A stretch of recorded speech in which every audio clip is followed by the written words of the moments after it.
Hello વિદ્યાર્થી મિત્રો, સ્વાગત છે આપણી યુટ્યુબ ચેનલમાં।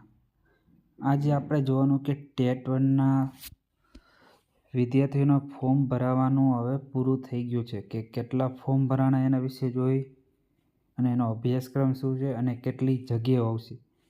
પૂરો વિડીયો જોતા ચેનલને લાઈક કરી દો અને સબસ્ક્રાઈબ કરવાનું ભૂલશો નહીં અને જેમ બને એમ શેર કરો। તો ચાલો પહેલાં આપણે જોઈ ટેટ 1ના વિદ્યાર્થીની સંખ્યા કે કેટલા ટોટલ ફોર્મ ભરાણા। જો ટેટ 1ની પરીક્ષા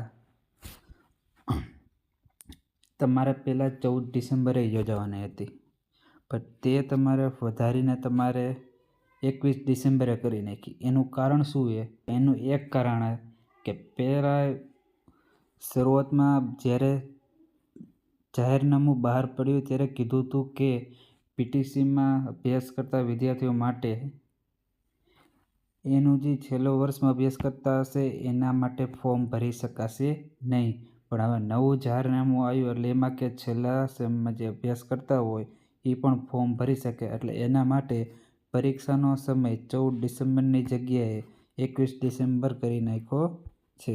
તો ચાલો આપણે જોઈએ પહેલાં કે કેટલા ફોર્મ ભરાણા। જો ટેટ 1ની પરીક્ષા માટે 1,15,000 વિદ્યાર્થીઓએ ફોર્મ ભર્યા। કેટલા? 1,15,000। આ વખતે 21 ડિસેમ્બરે યોજનારી પરીક્ષા માટે 14,000 જેટલા વિદ્યાર્થીઓનો વધારો થયો।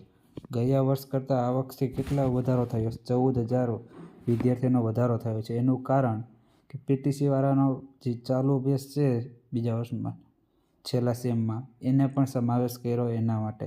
કારણ કે જો પીટીસીના બીજા વર્ષમાં જે અભ્યાસ કરતા હોય એના કેટલા વિદ્યાર્થીઓ હોય તો કે 5,015 વિદ્યાર્થીઓએ રજિસ્ટ્રેશન કરાવ્યું છે, એટલા માટે આ વખતે ફોર્મ થોડાક વધારે ભરાણા। તો એમાં જુઓ 5,015 ફોર્મ ભરાણા કયા માધ્યમના કેટલાએ તો કે ગુજરાતી માધ્યમના જો કેટલાએ તો કે 4,798, હિન્દી માધ્યમના તો કે 92 અને અંગ્રેજી માધ્યમના તો કે 125 વિદ્યાર્થીઓનો રજિસ્ટ્રેશન કરાવ્યું છે। એટલા માટે આ વખતે ટેટ 1ની પરીક્ષામાં 1,15,000 ઉમેદવારો નોંધાયા છે। ઓકે, અને તમારી પરીક્ષાની તારીખ 21 ડિસેમ્બરે છે। ચાલો હવે જોઈએ આપણે અભ્યાસક્રમ। તો જુઓ અભ્યાસક્રમ ટોટલ તમારે 150 માર્કનું છે। પેપર કેટલા માર્કનું હોય તો કે 150, અને સમયગાળો કેટલો છે તો કે 120 મિનિટ। પહેલાં તમારે 90 હતો, હવે વધારીને કેટલો કરી નાખ્યો? 120 મિનિટ। ટોટલ પ્રશ્નો કેટલા હશે તો કે 150 પ્રશ્ન હશે, 150 પ્રશ્નો। ઓકે, અને આમાં નો નેગેટિવ માર્ક નથી,